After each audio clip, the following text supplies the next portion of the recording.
nawe unteze amatwi arakwihanangiriza, umukobwa unteze amatwi, umusore unyumva, umugabo unteze amatwi, umubyeyi unyumva aratwihanangiriza ngo and what agreement has the temple of God with the idols, for you are the temple of the living God.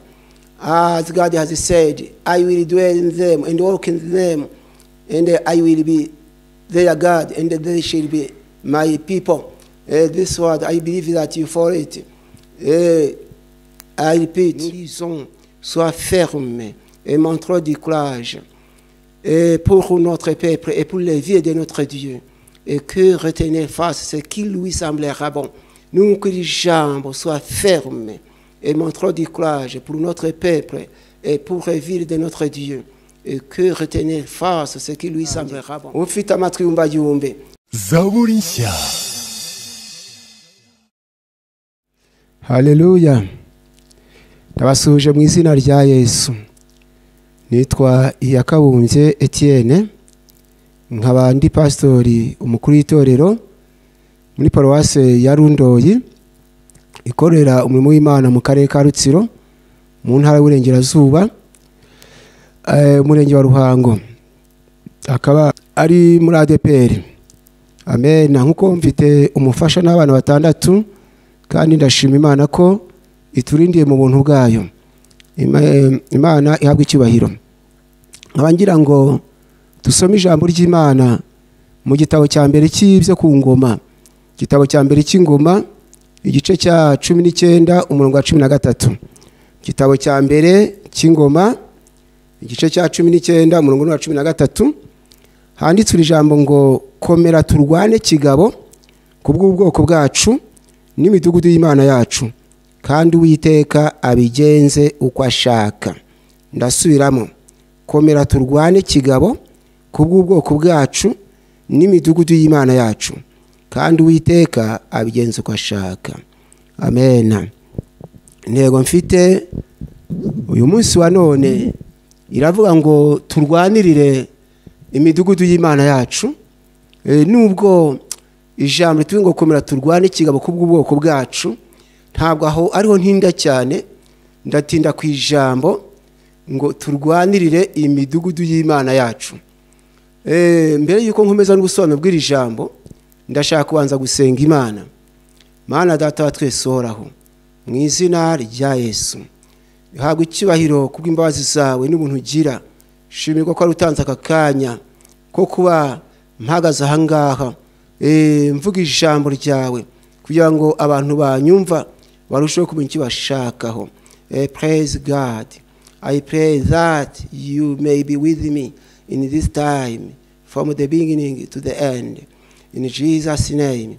Mana nyir'ubuntu nibambe bahafi yanjye kuva ntangiye kuyansoje mbona uko kwawe, ne kuba njyenyine. Mwuka wera anshorere, imbaraga zawe zinzeho kugira ngo imitima y'abantu isho guhembuka, kandi ndifuza ko gusobanura kwaba guturutse aho uri. Mwuka wera akamfasha gusobanura abanteze amatwi kugira ngo imitima yabo isho guhembuka. Ndagushimira ko wumvise gushaka kwawe ndi gukoreke, senze nizeye mu izina rya Yesu. Amen. Ndagira ngo nkomeze n'intego mfite ivuga ngo turwane kigabo kubw'imidugudu y'Imana yacu. Ijambo ry'Imana ryatuwe ngo komera turwane kigabo kubw'ubwoko bwacu n'imidugudu y'Imana yacu, kandi Uwiteka abigenze uko ashaka. Komera turwane kigabo kubw'ubwoko bwacu n'imidugudu y'Imana yacu. Iryo jambo Bibiliya y'Icyongereza ivuga ngo be of good courage and let us be strong for our people and for the cities of our God. And let the Lord do that which is good in his sight. Iri jambo rivuga ngo komera turwane kigabo cyangwa se be of good courage, ngo gira ubutware. Amen. And let us be strong for our people and for the cities of our God. And let the Lord do that which is good to his sight, or in his sight. Iri jambo ngo komera turwane kigabo kubw'ubwoko bwacu n'imidugudu y'Imana yacu, ngo kandi Imana ikora ikibona ari ngombwa cyangwa ari cyiza mu maso yayo. Uwiteka akora icyo abona ari cyiza mu maso ye, niko mu Cyongereza bisobanuye. Iri jambo rongo komera turware kigabo ryavuzwe nande? Ryavuzwe n'uwitwaga Yoabu, wari umugabo w'ingabo za Dawidi. Icyo gihe bari batewe n'Abasiriya. None umugabo w'ingabo za Dawidi abwira mugenzi we bari bafatanyije urugamba ati komera turwane kigabo kubw'ubwoko bwacu n'imidugudu y'Imana yacu. Ati kandi Uwiteka abigenza uko ashaka. En langue française, nous lisons: sois ferme et montre du courage pour notre peuple et pour les vies de notre Dieu, et que retenir face ce qui lui semblera bon. Nous que les jambes soient fermes et montre du courage pour notre peuple et pour les vies de notre Dieu, et que retenir face ce qui lui semblera bon. Nous que les jambes risobanuye ngo hagarara ushikamye, soit ferme komera et montre du courage ngo kandi twerekane ubutwari pour notre peuple, kubw'ubwoko bwacu, et pour les vies de notre Dieu, no kubw'imidugudu y'Imana yacu cyangwa se imigi y'Imana yacu, et que retenir face ce qui lui semblera bon. Ngo kandi Uwiteka akore icyo abona ari cyiza. Haleluya. Nuko iri jambo ndizera ko mu nkurikiranye. None mu gihe rero zirangabo z'Abasiriya zazateye Abisirayeli zishaka kubigarurira, zishaka no kwigarurira imidugudu y'Imana, ariho ndahagarara cyane kwigarurira imidugudu y'Imana. Bega byumvikana ngo aho abantu basengeraga, ingabo z'Abasiriya zashaka kuhagira wenda akabare k'inzoga cyangwa amazu yo gusambaniramo, ariko umugaragu w'Imana Yoabu abwira mugenzi we ati komera turwane kigabo kubw'ubwoko bwacu n'imidugudu y'Imana yacu. Ati kandi Uwiteka abigenza uko ashaka. Iri jambo ngo imidugudu y'Imana yacu, imidugudu y'Imana yacu bishatse kuvuga iki? Ese iyo midugudu ni iyihe? Nkurikirana wumve neza usobanukirwe. Njya nkunda kubwira abantu ntiburya habaho kumva akaba no gusobanukirwa. Iri jambo kumva no gusobanukirwa mu Gifaransa bita écouter et comprendre. Kumva no gusobanukirwa, kusikia na kufahamu kwa Kiswahili, to hear and to understand in English. Iri jambo kumva no gusobanukirwa lishimowa very havine, kumva no gusobanukirwa aho ni mu Giheburayo. Bigaragara yo kumva hatabayeho gusobanukirwa, iyo kumva kutajyanye no gusobanukirwa, kumva ntacyo kuba kumaze. Kumva kugira umumaro iyo kugendanye no gusobanukirwa. Ndagira nkubwire ngo ijambo ry'Imana riradusaba kumva, ariko rikadusaba no gusobanukirwa. Na Yesu ubwe yabwiye abigishwa be, cyangwa se yabwiye abantu bose, kuko ntabwo ari abigishwa yahamagaye, ahubwo yahamagaye ngo abantu bose n'abigishwa be bari barimo. Matayo igice cya 15 umurongo wa 10 handitswe iri jambo ngo ahamagara abantu bose arababwira ati nimwumve musobanukirwe. Imana ishimwe cyane. Nimwumve musobanukirwe. Bega bisobanura ngo ntabwo ari ukumva gusa, ahubwo twongere no gusobanukirwa.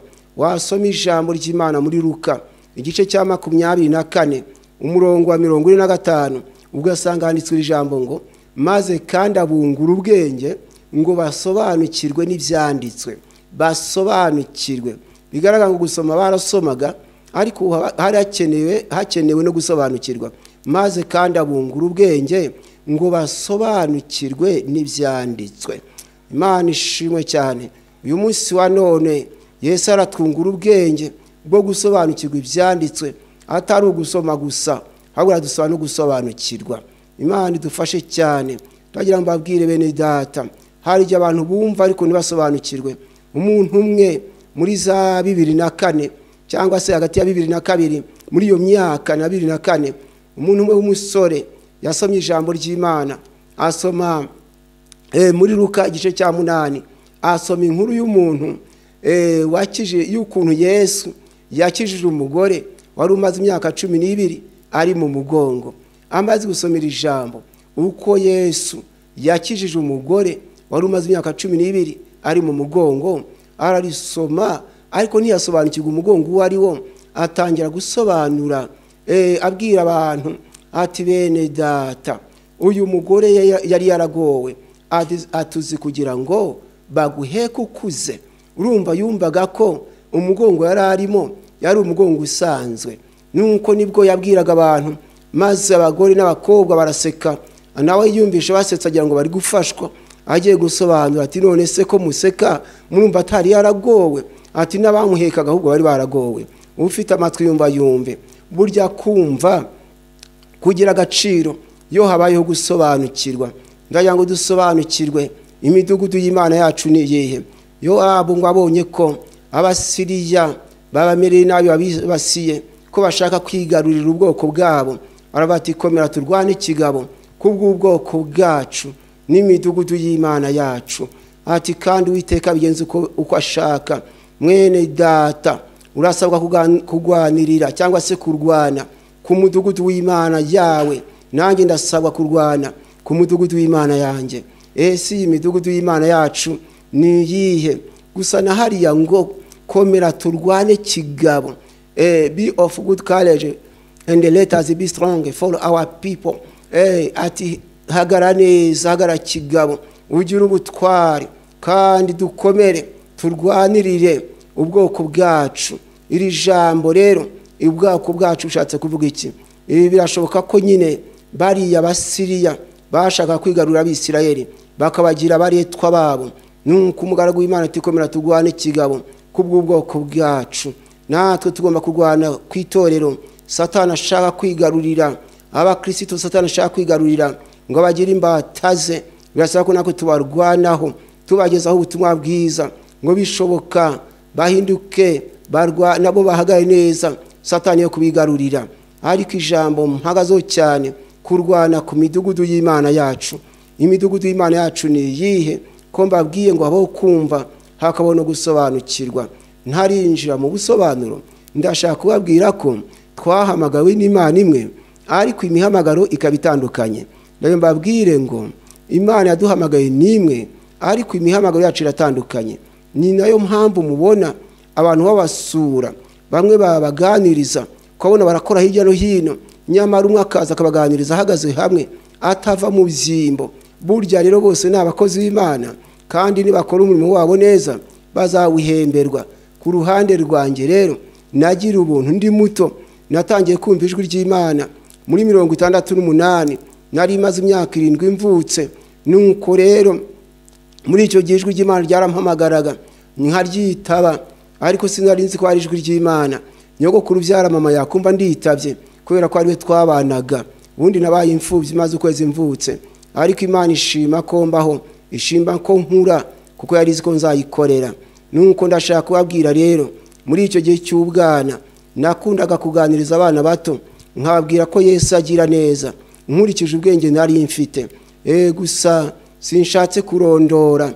Ndashaka kubabwira ngo njyewe iyo mpagaze imbere y'abantu umwanya munini cyane, ntabwo ubo kubahanga amaso kandi si uko ntareba, ahubwo ni ya mihamagaro mbabwiye itandukanye. Iyo maze kumva ijambo ry'Imana rikomanza umutima wanjye, ndarisoma. Nyuma yo kurisoma muri njye hagasigara mu undi murimo wo gusenga Imana, nyigisha inama. Ese Mana, kugira ngo abantu barusheho gufashwa, iri jambo nongereho ngo iki? Ese ndisobanure nte cyangwa imitima y'abanteze amatwi ihembuke, cyagende kugisha Uwiteka inama?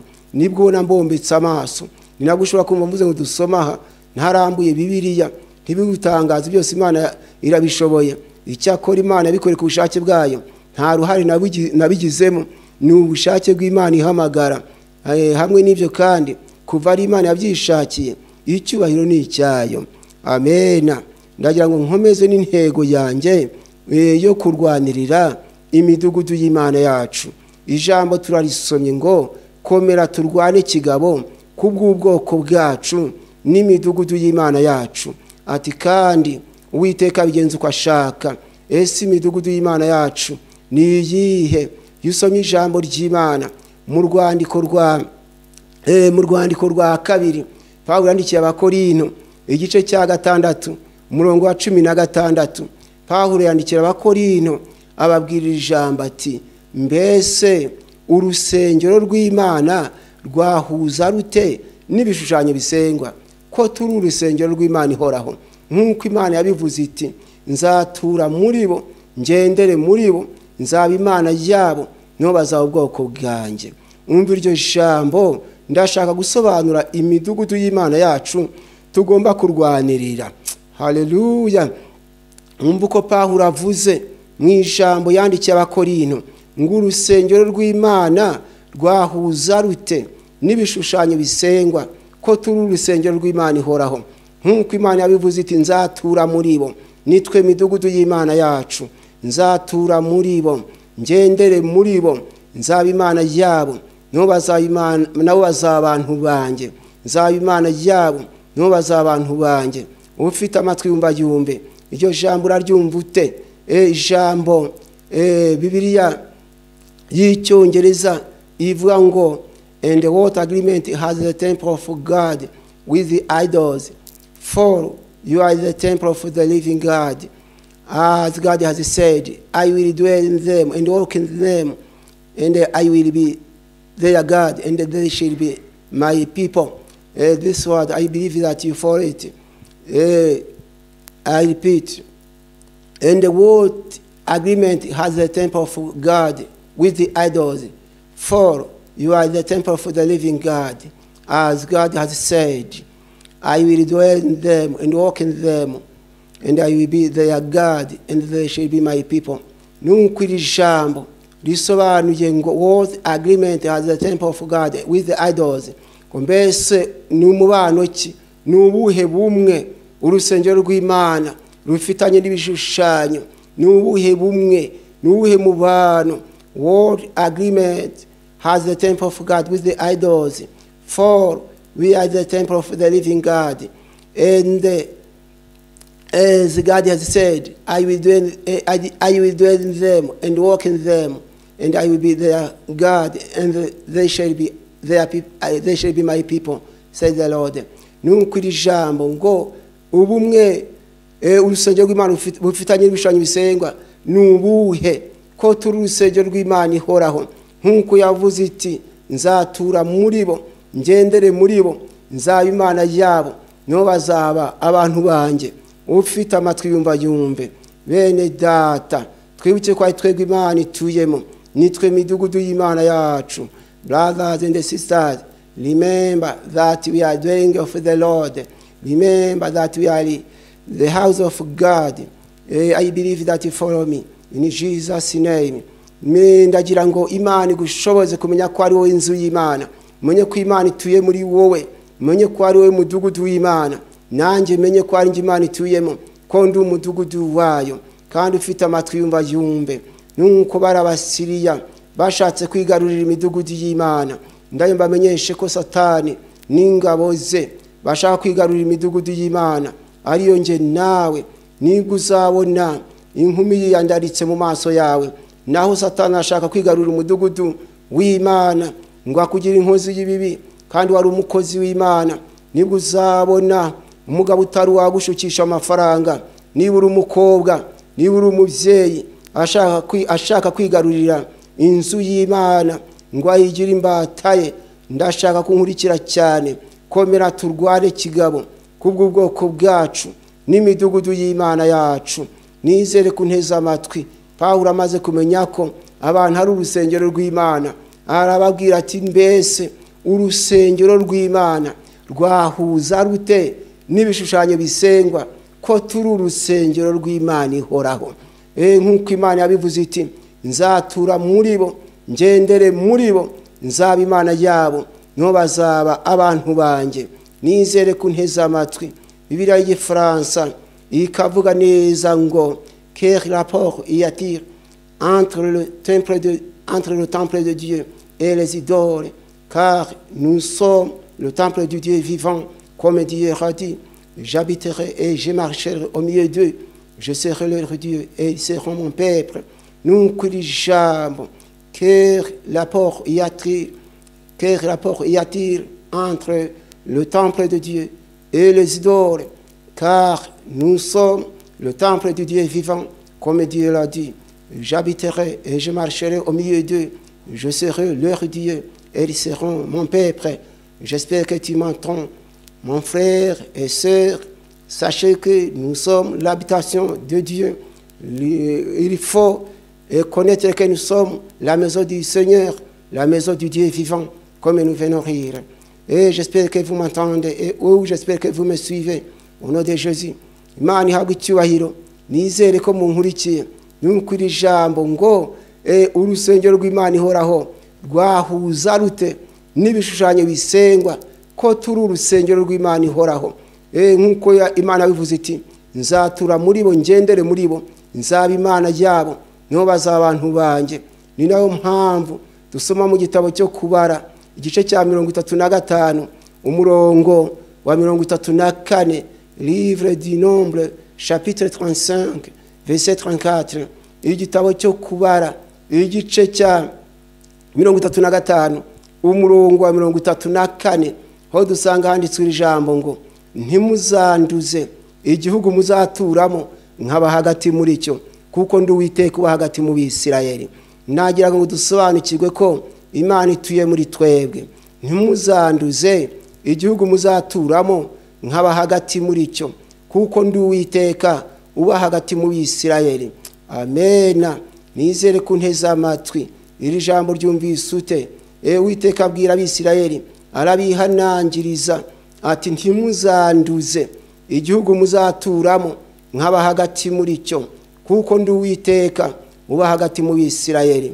Mbese unteza amatwi, Uwiteka amaze kubwira Abisirayeli atyo ati ntimuzanduze igihugu muzaturamo nkaba hagati muri cyo.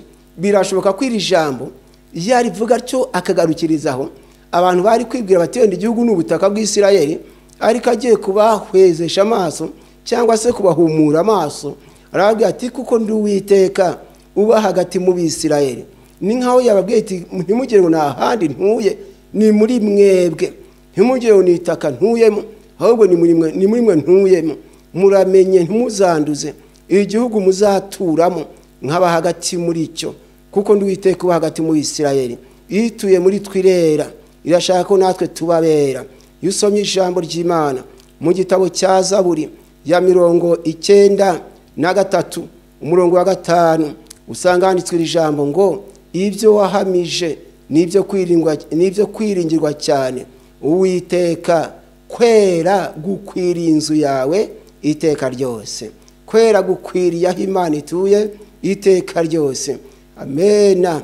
Kwera gukwiriye inzu y'Imana iteka ryose.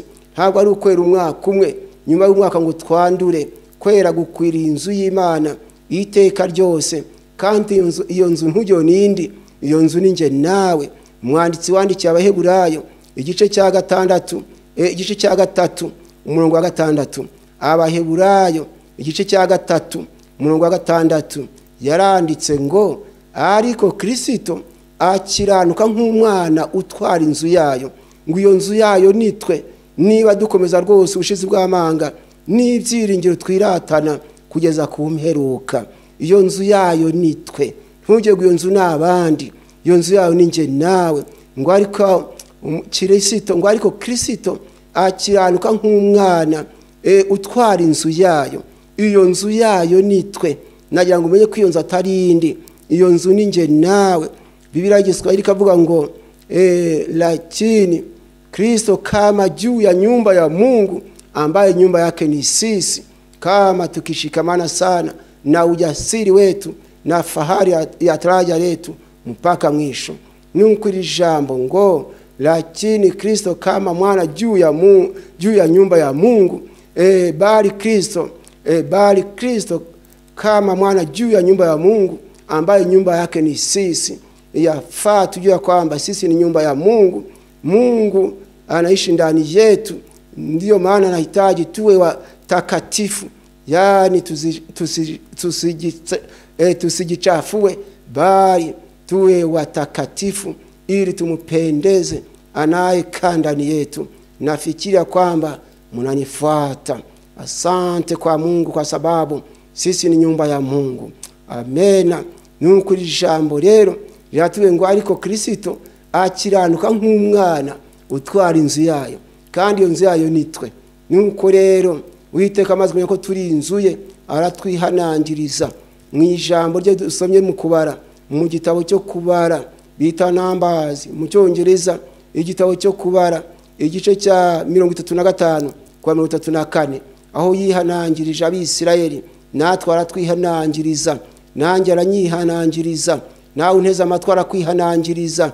Umukobwa unteze amatwi, umusore unyumva, umugabo unteze amatwi, umubyeyi unyumva, aratwihanangiriza ngo ntituzanduza aho atuye. Nuko ijambo ry'Imana tubwiye ngo ntimuzanduze igihugu muzaturamo nk'aba hagati muri cyo, kuko ndi Uwiteka hagati mu Bisirayeli. Bira y'Ifaransa kavuga ngo vous ne suivrez point le pays où vous avez demeuré est au milieu duquel j'habiterai, car je suis l'Éternel qui habite au milieu des enfants d'Israël.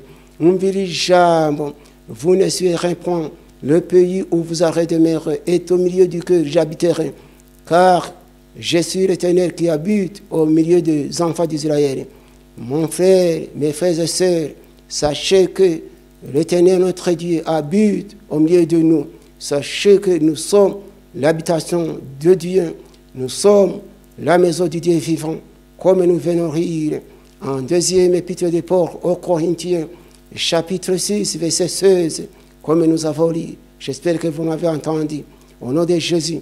Et nous kwijambo ryatubwiye ngo ntimuzanduze igihugu muzaturamo nk'aba hagati muri cyo, kuko ndi Uwiteka hagati mu Bisirayeli. Bityo rero bene data, ituye muri twe iratwihanangiriza kutanduzaho ituye. Turi inzu y'Imana. Haleluya. Ndagira ngo usome ijambo ry'Imana hariya mu gitabo cy'Imigani igice cya 4 umurongo wa 23, handitswe iri jambo ngo rinda umutima wawe kuruta ibindi byose birindwa, kuko ari iby'ubugingo bikomokaho.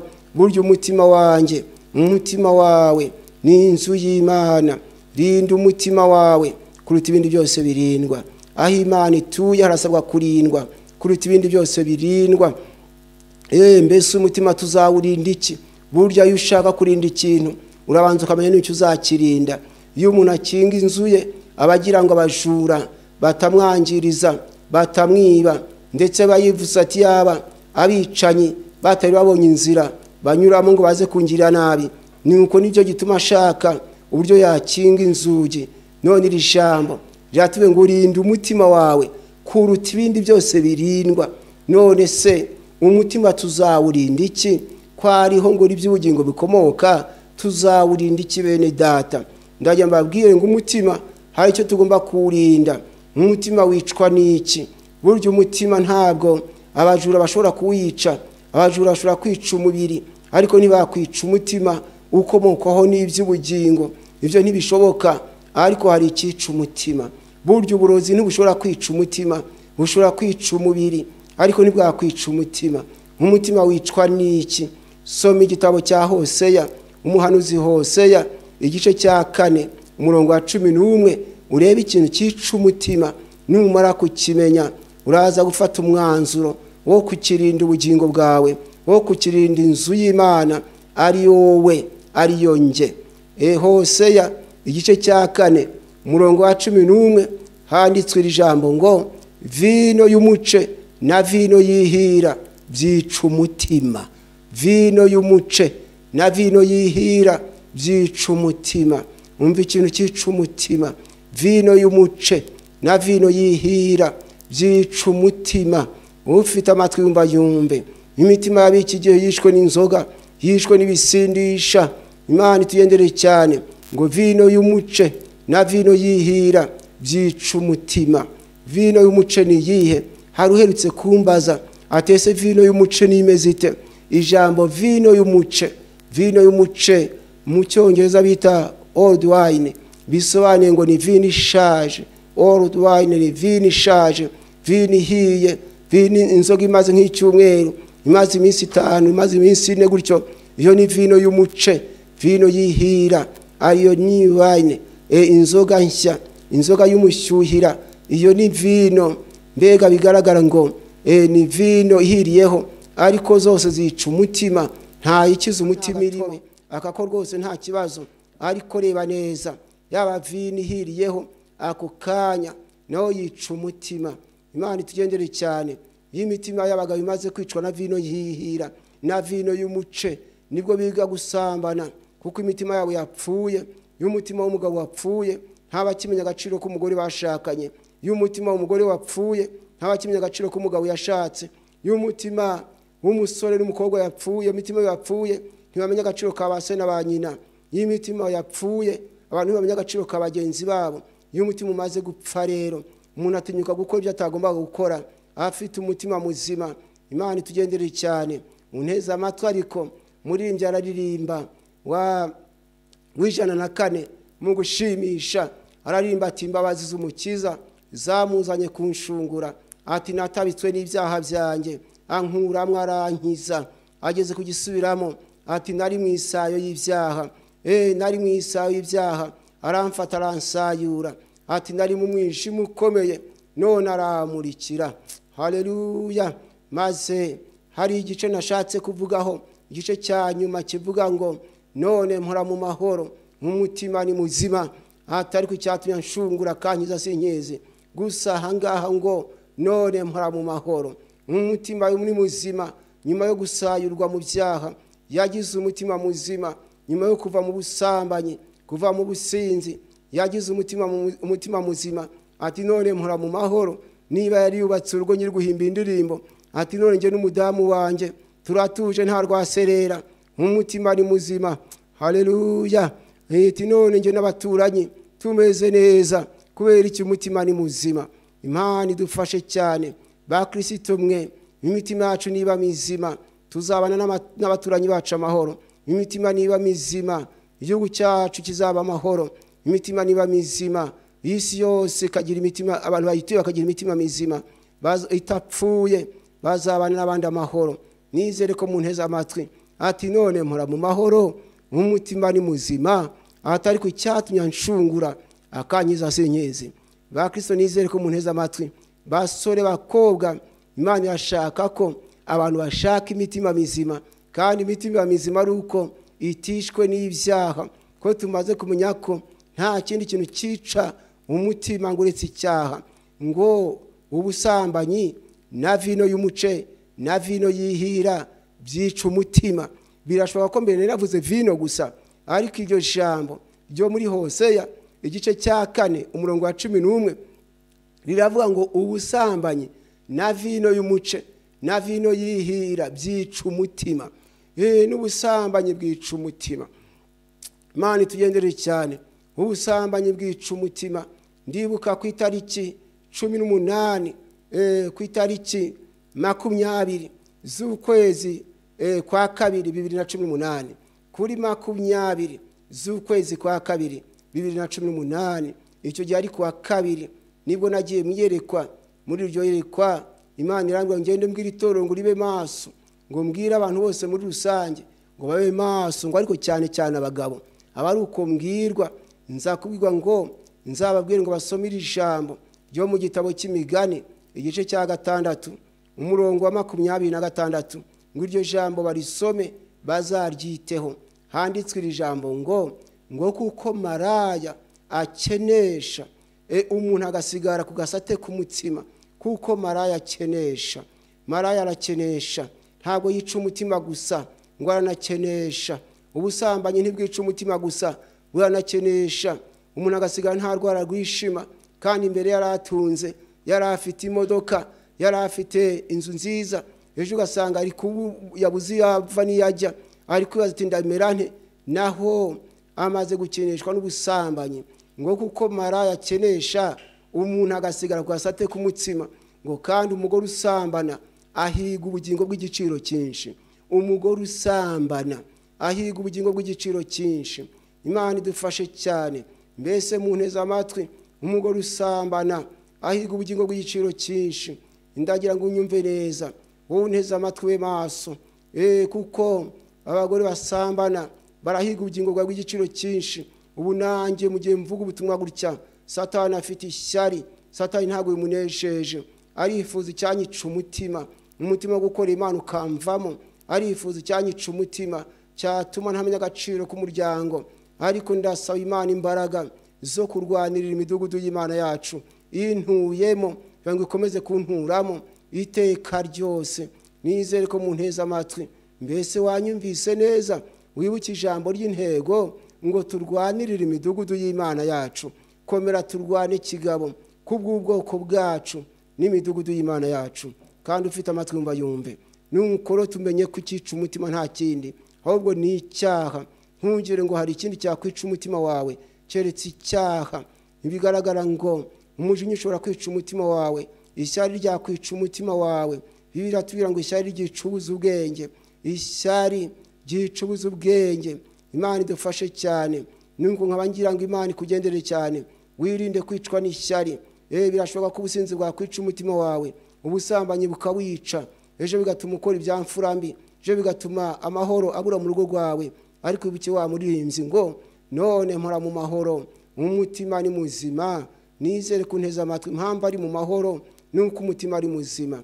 Wibukira ijambo ngo ubusambanyi na vino y'umuce na vino yihira byica umutima. Nizere kunteza amatwi. Loti rero ubwo yari amaze kuva i Sodomu, aho yageze rero Isowari, ibisindisha byamwisha umutima, kuko abakobwa be ngo baje kuryamana nawe babanje kwica umutima we, kuko ngo baje kujya inama bati ko nta hantu tuzabona abagabo bazadushaka, turakora iki ngo natwe tubashe kubona imiryango. Nibwo ngo bigira inama bati nta kindi twakora uretse gusindisha data. Twamara kumusindisha umutima we wamaze gupfa tukamwegera, kubera ko umutima uzaba wapfuye atagishoboye kwigenzura, noneho tugacikura data. Nizere ko munteza amatwi. Nibwo rero ngo baje gushaka ibisindisha, inzoga barayimuha, aranywa arasinda. Amaze gusinda umukobwa mukuru aramwegera. Nuko ngo maze biranditswe ngo ntiyamenya ko yaryamye iheme ko inabyutse, kubera ko umutima wari wapfuye.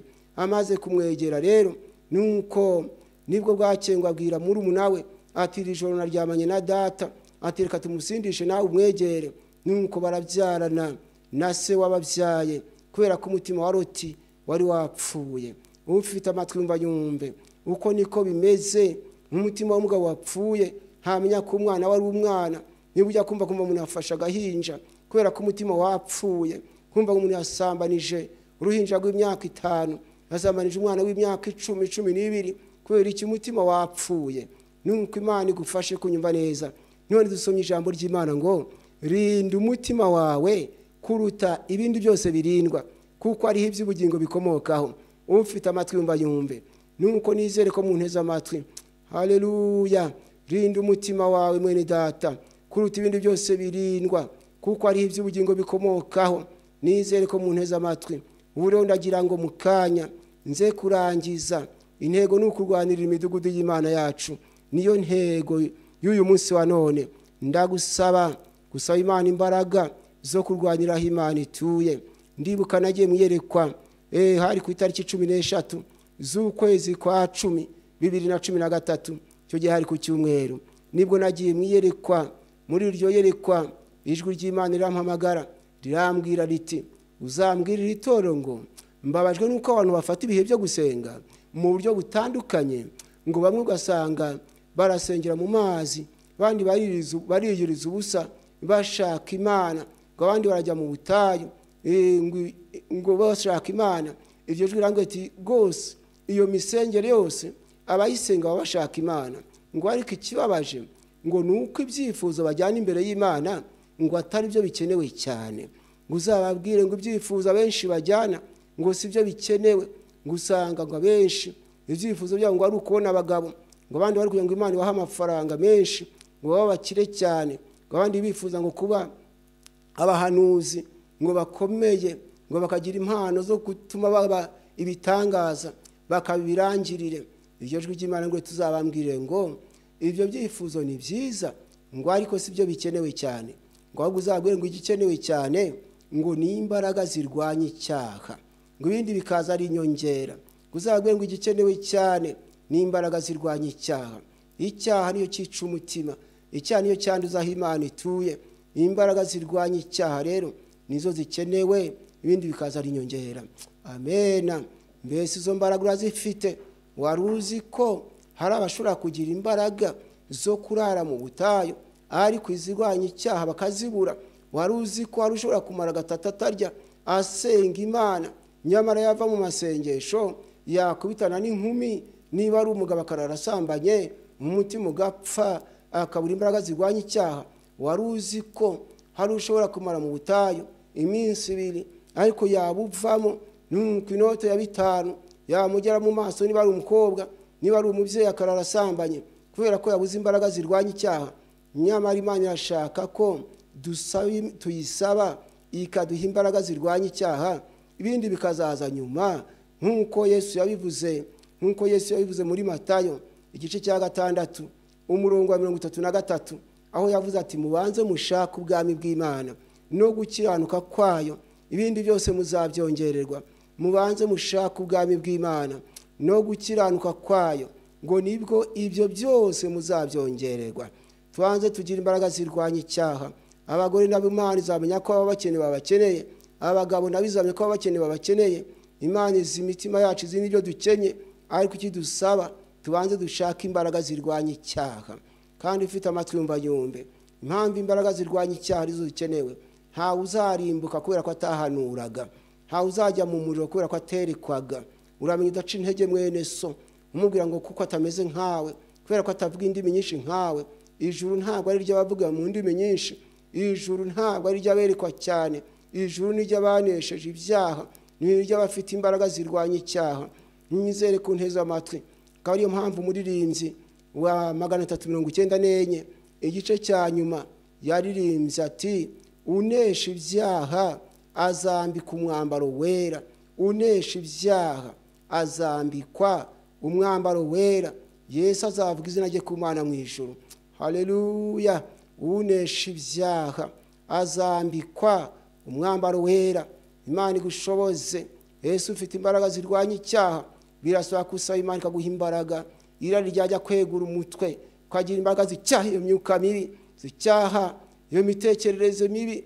Umutima watekereza umugore utari uwawe, ukagira imbaraga zirwanya icyo gitekerezo kibi. Umutima watekereza umugabo w'abandi, ukagira imbaraga zirwanya uwo mudayimoni. Kandi ufite amatwi yumva yumve, nuko umujinya wajya kuzamuka, ukagira imbaraga zirwanya umujinya, zicyaha uwo mujinya. Nk'uko Bibiri tubwira ngo uburakari bw'umupfapfa bugaragara vuba, ngo ariko umunyabwenge ngo arifata akabucubya. Niko dusoma mu gitabo cy'Imigani igice cya 29 umurongo wa 10 ndetse n'uwa 11. Ku wa 11 ngo uburakari bw'umupfapfa bugaragara vuba, ariko umunyamakenga arifata akabucubya. Icyo ni Imana ishaka. Gira imbaraga zirwanya umujinya, gira imbaraga zirwanya ubugugu, gira imbaraga zirwanya kamere y'ibyo butandukanye. Nuramuka ufite izo mbaraga uzabugira amahirwe. Imbaraga dukeneye rero ni imbaraga zirwanya icyaha. Nagize umubabaro ubwo nageraga mu gihugu cy'Isirayeli muri 2011. Twari turi abanyarwanda 11 nibundi mu gihe twari twagiye mu gihugu cy'Isirayeli. Twaje kugera aho bita Ashikeloni, hafi ya Mediterane.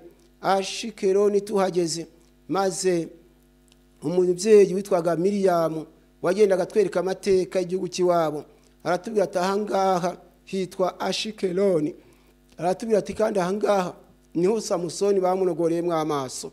Nuko aho ngaho Ashikeloni hari ibikingi bya beto biharambaraye binini cyane ku buryo kimwe utagihobera ngo ugisanganye. Nuko aratubwira ati ibikingi mubona birambaraye ahangaha nibyo Samusoni yahiritse mbere y'uko apfa. Maze ndebye ibyo bikingi uko bingana, numva agahinda karaje. Ndibaza ntese koko Samusoni abona imbaraga zo guhirika ibi bikingi, ariko abura imbaraga zo kunesha ibyifuzo bya Delila, abura imbaraga zo kurwanya icyaha. Nuko ndava nti Mana we, biteye umubabaro cyane. Nsanga n'iki gihe tugezemo hari abantu bagira imbaraga zo gukora indi mirimo myinshi itandukanye, ariko izirwanya icyaha bakazibura. Nyamara bene data, iyo abatwasaga nk'aboroheje, tugasa nk'abatafite icyo dushoboye, ariko tukagira imbaraga zirwanya icyaha, iyo byanezeza Imana.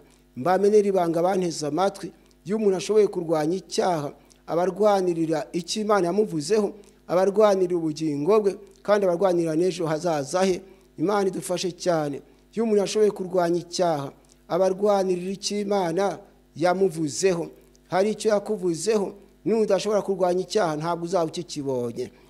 Hari ubutumwa nahawe ku itariki 7 z'ukwezi kwa 11 2016, hari kuwa mbere njya mwiyerekwa. Muri iryo yerekwa ijwi ry'Imana rirampamagara rirambwira riti, uzambwirira itorero abakristo bafite amasezerano ngo uzababwire ngo isezerano nta urihata ngo ahubwo araririnda. Isezerano nta urihata ahubwo araririnda. Ngo hari abasenga bari gutonganya Imana ngo Mana kuki ibi bitasohoye kandi warabimbwiye. Ngo uzababwire ngo isezerano nta urihata ngo ahubwo araririnda. Iyo rero umuntu arinda isezerano biba bisobanuye ngo abarwanya icyaha. Iyo umuntu arwanyije icyaha aba ari kurinda isezerano. Ndabaha urugero. Iyo Yosefu aza gusambana na nyirabuja ntabwo yari kugera ku byasezeranijwe, ariko Yosefu yagize imbaraga zirwanya icyaha. Mu gihe Satani yabonye ko Yosefu Imana imufite umugambi mwiza, yamugabyeho igitero, nuko nyirabuja aramurarikira arambwira ngo baryamane. Ariko Yosefu aza kumenya ko niyanduza aho Imana ituye, amenya ko bizatuma ibyo yasezeranyijwe atayibona. Isezerano araririnda, agira imbaraga zirwanya icyaha. Nibwo yabwiye nyirabuja atese nabasha nte gukora icyaha gikomeye gityo ngacumura ku Mana. Uzabisome mu gitabo cy'Itangiriro igice cya 39 umurongo wa 7 ugeze ku wa 10, uzahabona ayo magambo. Ndagira ngo rero mukanya nze kurangiza, ariko mbabwire ngo tugomba kurwanirira aho Imana ituye, tukarwanya icyaha, turwanirira icyo Imana tuvuzeho, turwanira n'amasezerano Imana yaduhaye. Imana ishimwe cyane kuba zabikora. Haleluya. Ngubabwire ngo isezerano nta urihata ngo ahubwo araririnda. Njya nibuka Imana imaze kuntoranya, birumvikana nanyuze mu bikomeye byinshi ntarondora, ariko ndashaka kuvuga ngeze mu myaka 20.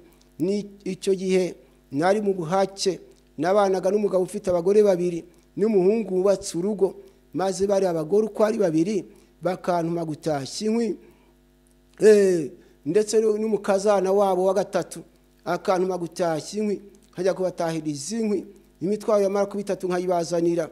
Ariko ibyo kujya byajya gushya, bati icyaha kabumbye nta wagishobora. Ikintu kirya ibiryo abantu 5 bariye, ati nta wabivamo. Nkarariraho navunitse nyo. Burya Satani yashakaga aho Imana ituye ngo arebe ko nagira umubabaro ukantera gukora ibyaha, nkajya kwiba bikanzanira guhemukira Imana. Nuko maze numva ngize ikibazo, ntese Mana ndabigenza nte? Kera nkiri muto mba kwa marume, maze imyaka igera ku 8, hagati y'8 n'10. Marume yarambwiraga ati uyu munsi urahinga hano, nurangiza gutashya inkwi, nurangiza kuvoma, uze kuragira n'ihene. Ibyo ntabwo byari binteye ikibazo cyane, nubwo nabyo byandushyaga, ariko ikibazo cyane nari mfite cyari icy'inzara. Iyo marume yabonaga ibyo kujya bigiye gushya, yarebaga hantuma kugira ngo nze gusanga barangije kurya, yajya kumbwira ati ntugire ikibazo ngurariye aho, ngo n'abandi bana ntibahaze, uzaburya n'ejo. Maze kubera ko nari muto, icyo gihe numvaga inzara igiye kunyica, najyaga mu kijumbure aho bakuye ibijumba, ngatoragura inkondo z'ibijumba ngahekenya. Hakaba n'igihe nagiye kubagara ibishyimbo bya marume, inzara ajya kunyica, ngasoroma imishogoro mibisi nkayekenya. Njya nkunda kubwira abantu ntiburya umuntu amenye uko ari none, ntariko ntamenye ko azaba ejo. Bigaragara ngo muri icyo gihe ndi guhekenya imishogoro mibisi n'inkondo z'ibijumba, sinarinzi ku munsi naba ndiho. Nyamara Imana se w'imfubyi ikareba iti nyamara 2021 uzaba uri kuvuga gukomera kwanjye. Haleluya. Nuko icyo nshaka kubabwira n'iki ngiki, ngeze muri kirage cy'ubusore numva ngize ikibazo, ntese Mana noneho ko nkuze ko ntashobora guhangara guhekenya imishogoro mibisi, tubusore rero nabigenza nte, nakora iki? Nibwo naje kwigira inama, nzakubwira ababyeyi tubana, ndashaka ko mu mpisuka nkajya kuguriza abantu benshi, tugahinga ahantu hagaragara. Ariko intego nari mfite kwari kugira ngo bajye bampisuka, wongeye guhingira naza nibyo kujya saa 6 cyangwa saa 7, ibyo twita uruhembo. Ntiburiya tuzaye dusangira ndarira ibyo ngibyo. Narababwiye rero bumva ni inyungu zabo, isuka barayimpa naba ngiye guhingira umuntu, noneho yazana ibyo kurya tugabisangira, ntimana ushimwe n'ibindi ararira, nahingira umuntu 4 ntuzanyishyure rimwe, uwo mpingiye 3 nawe uzaze rimwe, uwo mpingiye 4 nawe uzaze rimwe. ariko intego ikaba ari iyi ngo wenda iyi mibyizi ndi kubaharira izajya ituma banyitaho, kandi koko banyitagaho, inzara ajya kunyica akandwanaho, nuko bari baramuhaye ikirago cyo kuryamaho n'umwenda wo kwiyorosa, babikura ku gitanda, ngiye kuryama nsanga ni ibiti gusa. Nuko maze kubera imiruho nari narize kuboha ibirago ndi mutoya, bwacye njya gushaka ubwatsi bw'ubukangaga, nari narize kuboha ibirago ndi muto, nagiye gushaka ubwatsi bw'ubukangaga ndabuzana, abakobwa bankubise amaso, sukunseka we bampurwamenyo, bati tuzaba tureba ikirago cyakabumbye. Ibyo gusekwa ntacyo byari bimbwiye. Ikirago ntangira kukiboha, nkagenda kiboha ndi kuririmba indirimbo ya 16 mu gushimisha, ngo aba Yesu bishimira izina rye ryiza ribamara imibabaro, haleluya, rikabatinyura. Maze nagera ku gice cya kabiri, ngo umutima ukomeretse niryo riwukiza, ushonje rirawuhaza, urushye riruhura urushye, ushonje amen rirawuhaza kandi ruhura urushye. Nuko nkumva icyo gice kirampumurije cyane. Gusa mugenda maze kubo ikirago cya kabiri, nkagenda kiryamaho uruhande rumwe nkagikuba, urundi nkagwiyorosa, ngeze aho ndavana nta munsi ntarushye, nireka mboye n'ikirago cya kabiri, nje ngira icyo kuryamaho, nje n'icyo kwiyorosa. Nibwo natangiye kuboha ikirago cya kabiri, maze ndakiboha nkigejeje hagati.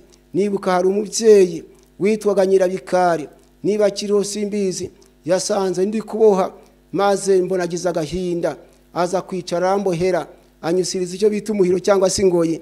Imana nayo imuha umugisha, Imana izamuha iherezo ryiza. Ikirago maze kukiboha rero nkigejeje hagati, ijwi ry'Imana rirampamagara, rirambwira riti Sitefano, ngo nubwo utagira kirengera, ngo nubwo uri imfubyi, ngo ariko niwihangana, ngo igihe kizagera nzaguha umufasha ugukwiriye, niwihangana. Icyitonderwa, ntabwo Imana ivuze ngo ndahita mbona umugisha ako kanya, oya, niwihangana. Ibi bigaragara ngo isezerano ntawe urihata, ahubwo araririnda. Niwihangana, igihe kizagera nzaguha umufasha ugukwiriye. Uwo mufasha nabwigaga n'umugore, maze muri iryo yerekwa ndavuga nti Mana, nti nuko uwo mugore uzampa atazemera ko njya mwita mama, ntiyabaye kuzabyemera, nari kuzajya ndamwita mama. Maze we muri icyo gihe nari mfite umupira umwe n'ikabutura imwe, iyo nabaga najya gukorera Imana, kuko nubwo nari ndushye gutyo nakoreraga Imana uko nshobojwe. Maze iyo nabaga najya gukorera Imana nk'ejo, uwo mupira niyo kabutura nabimesaga nijoro nkabikamura cyane, kugira ngo ejo nzabijyane byataye amazi. Imana idufashe cyane, Imana yabanye na isezerano ntawe urihata. Ndagira ngo sobanukirwe, isezerano ntawe urihata. Cyitonderwa, isezerano rihawe muri 81, ariko ryasohoye muri 95, rimaze imyaka 14. None mfite umufasha n'abana 6. Iyo mvuye mu ivugabutumwa nkabona nsohoreye mu rugo rwitwa rwanjye, njya nibuka imishogoro mibisi nahekenye, nkibuka inkondo z'ibijumba nahekenye.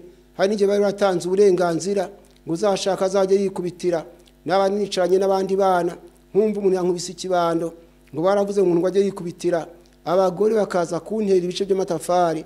Ariko ndashima Imana se w'imfubyi yabanye nanjye. Soma Yesaya igice cya 49 umurongo wa 23, rebye Imana ikorera imfubyi, zayihanze amaso, zashoboye kurinda isezerano. Reba Yesaya 49 umurongo wa 23, handitswe iri jambo ngo abami bazakubera baso bakurera, n'abami kazi bazakubera abanyoko bakonsa, bazagupfukamira bubame hasi, barigate umukungu wo kubirenge byawe, nawe uzaherako umenye ko ndi Uwiteka, abantegereza ntibazakorwa n'isoni. Haleluya. Isezerano ntawe urihata, ahubwo araririnda. Ufite amatwi yumva yumve. Wenda warurambiwe wibwira kutagitabawe, ndagira nkubwire ngo bamaso umuntu amenye ko ari umunsi wa none ariko ntamenye ko azaba ari ejo. Ndagira ngo ubutumwa bwiteho cyane nuko uyu mugaragu w'Imana Yesaya umwuka w'Imana murimo abamuvugiye muri jambo ngo abami bazakubera baso bakurera n'abamikazi bazakubera abanyoko bakonsa bazagupfukamira bubame hasi barigata umukungu go kubenge byawe. Ikitonderwa ntabwo ubuhanuzi bwaje buvuga ngo abami ngo barakubera baso none bazakubera basejo hazaza. Bisobanura ngo wanje kuruha wanje kwambara ubusa wanje kuburwa amenyo kubigishungero ariko uramutse udasuba inyuma aho Imana itubita handuje Imana izaguhindurira amateka. Waruzi ko uramutse udasubiye inyuma Imana yakoresha runaka utakuzi ikibazo cyawe akagikemura ngo abami bazakubera baso. Bisobanura ngo ntabwo ugira so ntugira nyoko ariko Imana ishobora gutegeka abami akakubera baso bakurera igategeka abami kazi aribo bagore b'abami bakakubera abanyoko bakonsa. Bibiliya y'Igifaransa yo ibivuga neza ngo des rois seront ténérissés et leurs princesses ténérissent. Ils se prosterneront devant toi la face contre terre et ils lécheront la poussière de tes pieds et tu sauras que je suis l'Éternel et que ceux qui espèrent en moi ne seront pas confus. Nuko iri jambo ngo des rois seront ténérissés et leurs princesses ténérissent. Ils se prosterneront devant toi la face contre terre et ils lécheront la poussière de tes pieds et tu sauras que je suis l'Éternel et que ceux qui espèrent en moi ne seront pas confus. Nuko iri jambo ivuga ngo abami bazakubera baso bakugaburira abagore babo bakubera abanyoko bakugaburira. Hariya rero wabyumvise neza bazagupfukamira. Ils se prosterneront devant toi la face contre terre et ils lécheront la poussière de tes pieds et tu sauras que je suis l'Éternel et que ceux qui espèrent en moi ne seront pas confus. Oh, j'espère que tu m'entends. Et après la persévérance, tu seras béni par l'Éternel ton Dieu. Ndagira nkubwire ngo nyuma yo kwihangana Imana izaguha umugisha. Abami bazakubera baso bakurera. Bira y'Icyongereza ivuga ngo kings shall be your foster fathers and their queens your nursing mothers they shall bow down to you with their faces to the earth and lick up the dust of your feet. Then you will know that I am the Lord, for they shall not be ashamed to wait for me. Nuko iri jambo uraryumvise neza ngo kings shall be your foster fathers and their queens your nursing mothers they shall bow down to you with their faces to the earth and lick up the dust of your feet. Then you will know that I am the Lord, for they shall not be ashamed to wait for me. Nuko iri jambo rero abami bazakura baso bakurera abagore babo bakuranye kubakonsa bazagupfukamira. They shall bow down to you. Bazubara hasi imbere yawe. Ibyo uzabikorerwa ari uko udasubiye inyuma ari uko aho Imana ituye waharinze kandi ufite amatwi yumva yumve. Haleluya. Njyamba Imana warakoze cyane kuko wandinze guha Satani urwaho kuko mugihe nari ntegereje gutabarwa. Satani yashatse kwanduza aho Imana ituye, yashatse kuwanduza umudugudu w'Imana ari wonje.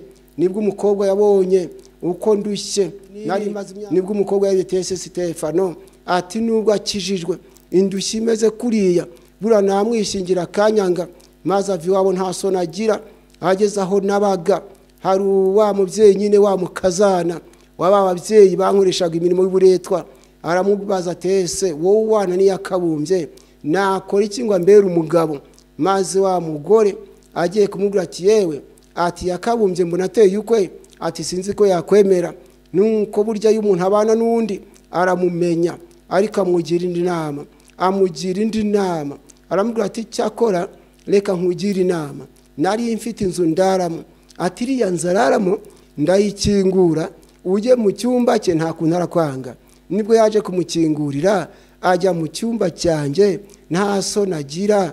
Maze hari saa sita z'amanywa izuba riva aho nari ndi maze kuvayo ngiye kumva umukobwa arampamagaye ati karibu yakabumbye we maze ampaye karibu numva ngize ikibazo ntese Mana iyi karibu ntasize muri iyi nzu iyi karibu iturutse hehe nzagusengera Imana mu mutima Imana idufashe cyane ba Kristo mwe iyo dufite amasezerano Satani abimenya burya mu gihe Imana yambwira iti nzaguha umufasha ugukwiriye Satani yarumvaga ndasenga nti Imana nubwo ndi imfubye nubwo ntagira kirengera nubwo ntagira shinge na rugero sivyo bikwiriye gutuma ngutukisha ntinubona nkwiriye umugore uzamumpa neza nkuko wamunsezeranije maze gusenga ntyo maze wa mukobwa arampamagara arambaza atari kuyakabumbye we aturetse wenda ko waburi imbwa atuwaburi umuntu muzima ukanga imboga zizanye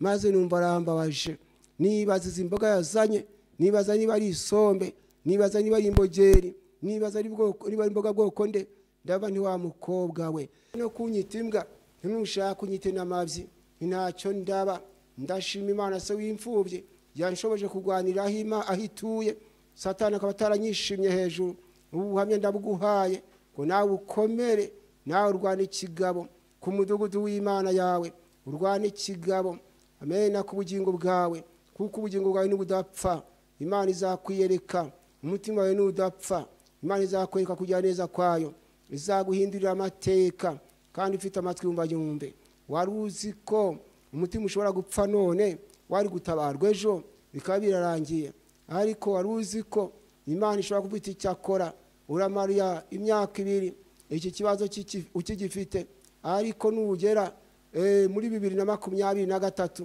umutima utarapfa nzakwereka ko ndi Imana ishobora byose kandi ufite amatwi yumva yumve icyampa kanyumva wa mukobwa we kanyumva wa musore unteze amatwi kanyumva wa mfubyi kunyumva kamya ko hari Imana itabara y'imfubyi zarinze imitima yazo ntipfe ufite amatwi yumva yumve nuko umukobwa abonye yaruhijwe n'ubusa asubira iwabo ariko Imana ihabwa icyubahiro ndibuka ngeze mu myaka 28 nibwo nagiye mu ivuga butumwa ahantu none umukobwa ntega amatwi uko mvuga kankurikira ndangije arampamagara agiye kumbwira ati yakabunje we nikarame turabizi se nti ati wigishije numva ndafashijwe ati nagukunze kubyo ndi kumva ninkubura ndapfa maze avuza cyo nane numva arambabaje ndabona nti wa mukobwa urambabaje ngewe ngize nti wenda wankunze urihana none nuko kunkunda kwawe mushakira igisubizo ndamubwa nti wa mukobwa we ntiburya umuntu agira ibyo ashoboye akagira n'ibyo adashoboye niba ushobora kumbura ugapfa n'ikintu numva nshoboye ni ukuguhamba ntaho ibindi simbi ishoboye ariko kuguhamba nabishobora ba Kristo mwe rero mureke turwanira Imana ituye Imana ibafashe kunyumva neza ndagira ngo rero ndangiriza ngaha mbare mu mutima mbabwira ko niturwanira Imana ituye tugakomera tukagwana kigabo ubugingo bwacu ntibupfe Imana izatwiyereka Imana izaduhindura amateka Imana izaduha n'ubugingo buhoraho ufite amatwi yumva yumve nizere ko mumaze kunyumva ubu rero tuye gusenga Imana ndagira ngo dusome ijambo rya nyuma mu rwandiko Pawulo yandikiye Abefeso igice cya 6 umurongo wa 13 aho Pawulo yandikiye Abefeso igice cya 6 umurongo wa 13 arabwira ati nuko rero mutwari intwaro zose z'Imana kugira ngo mubashe gukomera ku munsi mubi ngo kandi murangije byose mubashe kugira ngo mubashe guhagara mudatsinzwe nuko rero mutwari intwaro zose z'Imana bisobanirwa intwaro z'umubiri ntizatuneshereza mu rugamba intwaro z'umubiri ntacyo zatumarira ariko intwaro zose z'Imana zatuma imirimo ya kamere itsindwa intwaro zose z'Imana zatuma Satani atadukina ku mubyimba nuko rero mutwari intwaro zose z'Imana kugira ngo mubashe guhagarara mubashe gukomera ku munsi mubi ufite amatwi yumva yumve wa mukobwa we twari intwaro zose z'Imana kugira ngo ubashe gukomera ku munsi mubi mu gihe abantu bakugize urwamenyo ngusazi iwanyu nta mugabo ufite intwaro zose z'Imana ntacyo byagutwara wa musore we Satani akwereka ko nta kundi byagenda ngo ubone amasezerano cyangwa se ngo ushyingirirwe mu itorero niko akubwira ngo kubera kuri umukene kuri imfubyi ariko hari Imana se w'imfubyi yita ku batagira kirengera ijambo dusoma mu gitabo cya Zaburi ya 68 umurongo wa 5 n'uwa 6 n'uwa 6 n'uwa 7 muri Bibiliya za kino gihe ho dusanga handitswe ijambo ngo Imana iri mu buturo bwayo bwera ni se w'imfubyi n'umucamanza urengera abapfakazi. Iryo jambo raryumva neza. Imana ibesha mu mazu abatagira shinge na rugero, ibohora imbohe ikazakugubwa neza, ngo ariko abagome ikabagutura mu gihugu gikakaye. Iri jambo ryumvise ute? Imana iri mu buturo bwayo bwera. Bibiliya y'Igiswahili ivuga ngo baba wa mayatima na mwamuzi wa wajane ni Mungu katika kao lake takatifu. Uwo murongo wa 5 ari wa 6. Baba wa mayatima na mwamuzi wa wajane ni Mungu katika kao lake takatifu. Yani kusema atakaye kuwa baba yako ni Mungu aliyekuumba. Mungu muumbaji wako ndiye atakayejua yale mahitaji yako yote. Kama utamtumaini, kama utapigania makao yake, usipopenda kwamba shetani kachafua nyumba yake au nyumba ya Mungu, simama imara ili shetani asiichafue nyumba ya Bwana, yani moyo wako. Nafikia kwa mnanisikia. Baba wa mayatima ni Mungu katika kao lake takatifu. Baba wa mayatima na mwamuzi wa wajane ni Mungu katika kao lake takatifu. Bisobanuye ngo se w'imfubyi n'umucamanza yase n'umukemura ibibazo by'abapfakazi ni Imana irahera hayo. Uzagukemura ibibazo so umugabo wa nyirakanaka, ntabwo uzasambana ngo ibibazo bikemuke, ntuzajya kwiba, ntuzashinja abandi binyoma ngo ubone ukubaho. Uzagukemura ibibazo ni Imana iri mu buturo bwayo bwera. Nuko Bibiliya y'Icyongereza yo ikabivuga neza ngo Father of fatherless and a defender of widows is God in his holy habitation. Nuko ngo se w'imfubyi Father of fatherless and a defender of widows is God in his holy habitation. Ngo se w'imfubyi akaba n'umutabazi n'umurengezi w'abapfakazi n'Uwiteka ni Imana iri mu buturo bwayo bwera. Nimenya ngo imfubyi zizabaho zite, nimenya ngo abapfakazi bazaho bate, ufite amatwi yumva yumve. Nukorera ijambo ngo nuko rero mutwara intwaro zose z'Imana kugira mubashe gukomera ku munsi mubi. Reka dusaba Imana intwaro zo kurwanirira hituye, kuko intwaro zirwanya Satani ushaka kwigarurira umudugudu w'Imana cyangwa se kwigarurira imidugudu y'Imana yacu. Ntabwo ari intwaro z'umubiri, ntabwo ari imbunda, ntabwo ari amasasu, ahubwo dusabwa kumenya ngo mbese ni izihe intwaro z'Imana tuzitwaza. Tugomba kugira kwizera mbere ya byose, ubundi tukagira kwihangana, kuko Pawulo yabwiye Abefeso igice cya 6 umurongo wa 16 ati kigeretse kuri ibyo byose mutware kwizera nk'ingabo, kuko ariko muzashobora kuzimisha ya myambi yamu yose yakumuriro. Kigeretse kuri ibyo byose mutware kwizera nk'ingabo. Wizere ko Imana izakurengera, wizere ko Imana ikureba ejo hazaza hawe, wizere ko Imana iri kureba igukwiriye mu gihe cyategetswe. Ufite amatwi yumva yumve. Imana idushoboze kurwanira imidugudu yayo. Tugiye gusenga Imana. Ndagira ngo nsenge maze Imana igufashe n'ubu butumwa Imana yanshyizemo. Imana idushoboze kubishyira mu bikorwa, atari ukumva gusa, idushoboze no kumvira. Amen. Reka dusenga Imana. Mbese wanyumvise? Basore bakobwa nimuhagare kigabo. Babyeyi mufite ibyifuzo byo gusengerwa ngo Imana ibahe izo mbaraga, mubibwire Yesu. Bagabo mwumva mukeneye kurwanira aho Imana ituye, abo maraya yakenesheje, abo yasize batagira n'urwara rwishima nyamara barabakire, nimwegere Yesu. Umutima numara kuba muzima, mwamaze gukizwa ubusambanyi, Imana izongera bagarurira umugisha, ibagarurira agaciro mwahoranye. Reka dusenga Imana. Mana Data twesoraho, ndagushimye mu izina rya Yesu kwijambo ukunze kumvuga akanya. Himbaraga abagabo bariryumvise, himbaraga abasore banyumva, himbaraga ababyeyi n'abakobwa, bityo Mana hutuye tuharwanirire. Imbaraga zirwanya icyaha uzidushye. Give us the power to fight against sin, that you may be glorified for us. In Jesus' name, I believe that you hear me. Yo, Jésus, j'espère que tu m'entends. Donne-nous la puissance de vaincre tout péché pour ta gloire, afin que ton nom soit sanctifié pour nous. Urakoze Mana ishobora byose ko uraduha imbaraga zo kurwanira aho utuye kugeza ubwo amasezerano waduhaye uzadusohoreza. Ndagushimiye ko uraduha intwaro zose ziguturitseho kugira ngo tubashe gukomera ku munsi mubi, imfubyi zikomere, abapfakazi bakomere, indushyi zikomere, zikwisunge mu izina rya Yesu. Dore ko tumenye ko ari wese w'imfubyi, ari we murengezi w'abapfakazi. Fasha abantu bafite ibibazo baremereye bagutumbire kugeza ku munsi wo gutabarwa, kandi amasezerano waduhaye dushoboze kuyarinda kugeza igihe uzadusohoreza. Duhe imbaraga wahaye Yosefu zatumye atumvira nyirabuja ngo akore ikizira nka kiriya. Duhe imbaraga z'uburyo butandukanye zo kurwanya icyaha n'igisa nacyo. Urakoze ko wumvise, bana natwe gushaka kwe gukoreke. Senze nizeye mu izina rya Yesu, amena, amena. Yesu shimwe.